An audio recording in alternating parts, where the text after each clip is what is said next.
नमस्कार दोस्तों, stock market studies में फिर से एक बार आपको स्वागत है। तो आज मैं बात करने वाला हूँ दिग्गज एक टेलीकॉम सेक्टर के बारे में। मैं पिछले दिनों में आपका भारतीय एयरटेल के ऊपर बात कर रहा था। भारतीय एयरटेल एयरटेल बहुत शानदार कंपनी है, तो उसके ऊपर मैं बात कर रहा था। तो आज मैं बात करने वाला हूँ और एक दिग्गज टेलीकॉम सेक्टर के बारे में, जो टाटा ग्रुप के साथ जुड़े हुए हैं। आप पहले ही देख चुके हैं, टाटा कम्युनिकेशन के बारे में बात करूंगा। तो टाटा कम्युनिकेशन बहुत दिनों तक क्वार्टर बेसिस रिजल्ट नेगेटिव में था। तो अभी year of year basis positive हो रहा है। धीरे धीरे कंपनी ग्रोथ कर रहा है, कंपनी इंक्रीज कर रहा है खुद का पोर्टफोलियो, खुद का परफॉर्मेंस।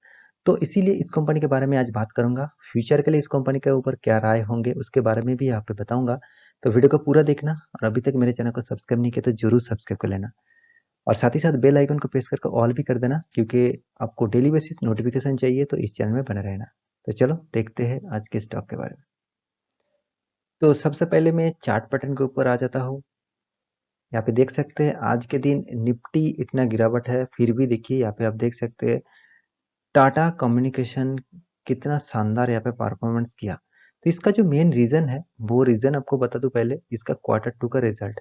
क्वार्टर टू ने इस कंपनी ने जबरदस्त रिजल्ट किया है, तो इसीलिए आज के दिन में उसका करीबन करीबन 4% से भी ज्यादा यहाँ पे परफॉर्मेंस पॉजिटिव में देखने को मिला। तो ये जो परफॉर्मेंस है, उसके जो मेन कारण है यहाँ पे आप देख सकते हैं। यहाँ पे आर्टिकल के ऊपर आपको दिखा देता हूँ, थोड़ा सा जूम करके दिखा देते हैं। आप देख सकते हैं अभी, देखिए यहाँ पे Tata communication quarter two result net profit जम 10.6%। तो यहाँ पे रेवेन्यू भी रेवेन्यू डिप्स 5.2%। तो रेवेन्यू थोड़ा सा कम, मगर प्रॉफिट जम बहुत जबरदस्त। तो इस सारे जानकारी आपको मैं अभी दिखाऊंगा, तो पूरा देखिए, इसका मत करिए। और लास्ट में मैं बताऊंगा इस कंपनी के ऊपर आपका क्या राय होंगे। तो पहले मैं रिजल्ट के ऊपर आ चुका हूँ। यहाँ पे आप देख सकते हैं टाटा कम्युनिकेशन का रिजल्ट है, और यहाँ पे टोटली जो फिगर है वो करोड़ों में दिया गया है। तो फर्स्ट जो कलम है वो क्वार्टर टू का रिजल्ट है, मतलब इस क्वार्टर का रिजल्ट है। और ये जो सेकंड कलम है वो क्वार्टर वन का रिजल्ट है, और पिछले सालों का क्वार्टर टू का रिजल्ट थर्ड कॉलम में है। तो यहाँ पे देख सकते हैं इस कंपनी जो टोटल इनकम किया है, टोटल इनकम के बारे में बात करूँ, कंपनी करीबन करीबन 4200 करोड़ का टोटल इनकम किया है। पिछले क्वार्टर में उससे थोड़ा सा कम था, 4100 था। पिछले सालों में और भी जबरदस्त था, 4400 था। तो ओवरऑल बात करूँ, यहाँ से कंपनी का पॉजिटिव देखने को मिला इनकम में, और यहाँ से थोड़ा सा नेगेटिव देखने को मिला। तो उसके बाद जो एक्सपेंस आते हैं, कंपनी का जो एक्सपेंस है, यहाँ पे आप देख सकते हैं करीबन करीबन टोटल जो एक्सपेंस हुआ वो करीबन 3693 करोड़ का टोटल एक्सपेंस हुआ। और पिछले क्वार्टर में 3700, मतलब प्रॉफिट कम हुआ था, प्रॉफिट नहीं, इनकम कम हुआ था, मगर एक्सपेंस ज़्यादा हुआ था पिछले क्वार्टर में। पिछले सालों में देखिए 3900 करोड़ का एक्सपेंस हुआ था। और उसके बाद जो प्रॉफिट है, मतलब जितने सारे टैक्सेस है उसको पे करने के बाद कंपनी के हाथ में जो कम्प्रीहेंसिव टोटल इनकम आते हैं, लॉस और प्रॉफिट लेकर जो इनकम आते हैं, उसके बारे में बात करें तो कंपनी 403 करोड़ का टोटल प्रॉफिट किया, जो पिछले क्वार्टर में था 119 करोड़ का। यहाँ पे बहुत जबरदस्त यहाँ पे परसेंटेज आपको गेन देखने को मिला। पिछले सालों से कंपैरिजन करूँ तो यहाँ पे करीबन करीबन 613 करोड़ का प्रॉफिट हुआ था। तो वहाँ से यहाँ पे मुझे नेगेटिव देखा, मतलब प्रॉफिट में थोड़ा सा कम देखने को मिला। तो ओवरऑल बात करूँ, पिछले क्वार्टर से अच्छा खासा परफॉर्मेंस हुआ, यही एक पॉजिटिव न्यूज़ है। तो इस न्यूज़ के चलते हुए आज के दिन जबरदस्त यहाँ पे तेजी देखने को मिला। तो कंपनी का ईपीएस के बारे में बात करूँ, मैंने अर्निंग पर शेयर यहाँ पे कंपनी जबरदस्त बढ़ाया है। पिछले क्वार्टर में था 10.39, और पिछले सालों के क्वार्टर में था 13.49। मतलब इस क्वार्टर में जबरदस्त यहाँ पे परफॉर्मेंस हुआ, 14.93% का यहाँ पे टोटल अर्निंग पर शेयर बढ़ा है। तो यहाँ पे जबरदस्त एडवांटेज यहाँ पे देखने को मिला। तो इसीलिए आज के दिन इतना अच्छा खासा परफॉर्मेंस हुआ।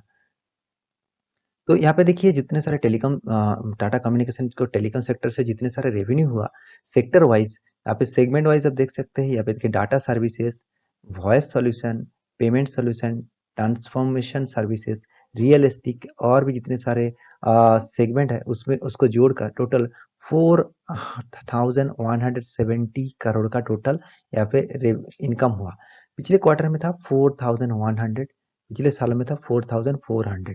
तो हर डिपार्टमेंट में देखा जा रहा है, पिछले क्वार्टर क्वार्टर टू से बहुत बेटर हुआ, मगर क्वार्टर टू के पिछले सालों से कंपैरिजन करूँ तो मुझे थोड़ा-सा खराब परफॉर्मेंस देखने को लगा।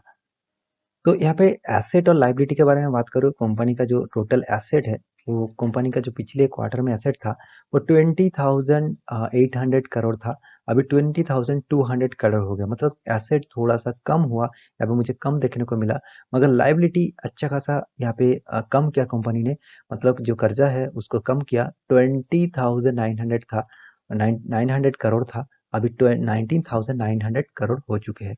तो यहाँ पे भी मुझे पॉजिटिव लगा और यहाँ पे थोड़ा-सा नेगेटिव लगा। तो ओवरऑल कंपनी के बारे में बात करूँ, कंपनी लार्ज कैप कंपनी है, 41,000 करोड़ का मार्केट कैपिटलाइजेशन लेके बैठा हुआ है। इसका रिटर्न ऑफ कैपिटल एम्प्लॉयड 18 है, मतलब 15 के ऊपर ही है। कंपनी अभी भी स्प्लिट नहीं किया, 10 फेस वैल्यू यहाँ पे दिख रहा है। तो कंपनी का जो परफॉर्मेंस है उसके हिसाब से कंपनी का जो सीएजीआर परसेंटेज है, वो जबरदस्त कंपनी रिटर्न देते हैं 5 सालों में। मगर कुछ वीक पॉइंट्स भी है, कंपनी को ट्रेड बुक वैल्यू के ऊपर बहुत बार ट्रेड कर रहा है, ये भी एक नेगेटिव पॉइंट है।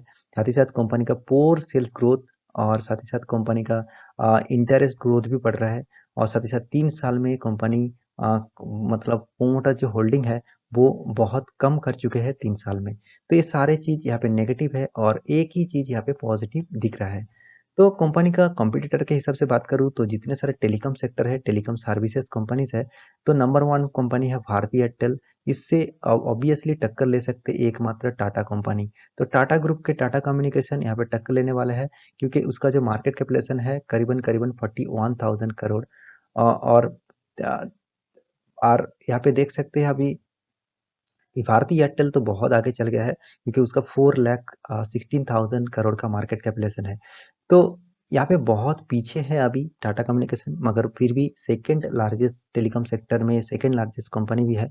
हाँ देखिए, जियो भी टेलीकॉम सेक्टर के ऊपर काम करते हैं, मगर रिलायंस का जियो का अलग अलग कोई स्टॉक नहीं है, मतलब अलग कोई शेयर नहीं है। वो जियो रिलायंस के साथ ही जुड़े हुए हैं, तो इसलिए टेलीकॉम सेक्टर में उसको देखने को नहीं मिलेगा।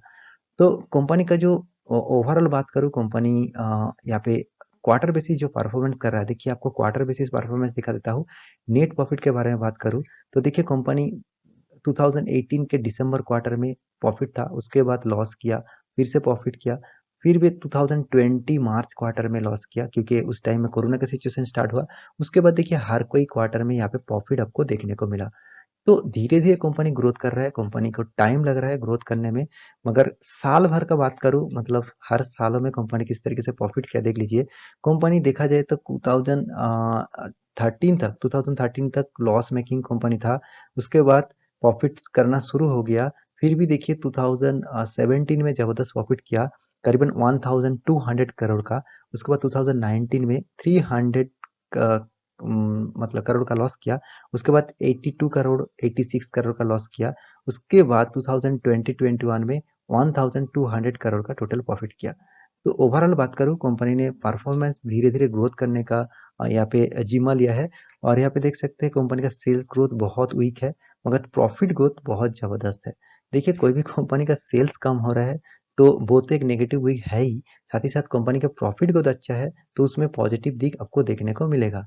तो साथ ही साथ कंपनी का जो सीएजीआर परसेंटेज है, मतलब कंपनी कितना परसेंटेज आपको रिटर्न दिया है वो भी देख लीजिए। यहाँ पे हर साल में आपको 10 सालों में 29%, 5 साल में 28%, 3 साल में 73% और 1 साल में 56%। तो ओवरऑल बात करूँ तो कंपनी करीबन-करीबन 29-28% यहाँ पे टोटल ईयर बेसिस आपको रिटर्न दे रहा है। तो मैं हमेशा आपको कह चुका कि 20% के ऊपर आपको कोई स्टॉक में रिटर्न मिल रहा है, मतलब कंपनी आपको ज़बरदस्त लगना चाहिए। तो यहाँ पे देखिए कंपनी के ऊपर बात करूँ तो कंपनी का जितने सारे प्रोमोटर है, यहाँ पे प्रोमोटर होल्डिंग देखिए 58% प्रोमोटर के पास होल्डिंग है, एफआईज़ 23%, डीआईज़ देखिए 7%, पब्लिक यहाँ पे 10% होल्ड करके रखा है। तो कंपनी का मैक्सिमम चार्ट पैटर्न आपके सामने ओपन कर चुका हूँ। देखिए कोरोना के सिचुएशन के बाद, यहाँ पे कोरोना के लॉकडाउन के बाद जो गिरावट था, उसके बाद कंपनी ने जिस तरीके से रफ्तार पकड़ा, वो ज़बरदस्त यहाँ पे मुझे रफ्तार दिखा, क्योंकि कंपनी जो इसका लाइफ टाइम का हाई था, वो भी रिकॉर्ड ब्रेक कर चुके हैं और उसके ऊपर ट्रेड कर रहा है। देखिए टाटा ग्रुप के साथ जुड़े हैं कंपनी, टाटा कम्युनिकेशन बहुत बढ़िया कंपनी भी है, तो इसके ऊपर आपको ज़रूर नज़र रखना चाहिए। आप निवेश करना चाहते हैं तो क्वार्टर बेसिस रिजल्ट अच्छा हो रहा है, तो आपको टाइम मिल रहा है तो निवेश करने के लिए, तो आप निवेश कर सकते हैं। फिर भी देखिए सारे डेटा चेक करिए और उसके बाद निवेश करिए। देखिए मैं कोई भी स्टॉक के ऊपर रिकमेंडेशन नहीं करता, डेटा चेक करिए उसके बाद निवेश करने के लिए सोचिए। तो आशा करता हूँ सारी जानकारी आपको मिल चुका है। तो मेरे वीडियो आपको अच्छा लगे तो लाइक करना, दोस्तों के साथ शेयर भी करना। मिलते हैं अगले स्टॉक लेके, तब तक के लिए अच्छे से रहिए, अपने ख्याल रखिए, बाय बाय।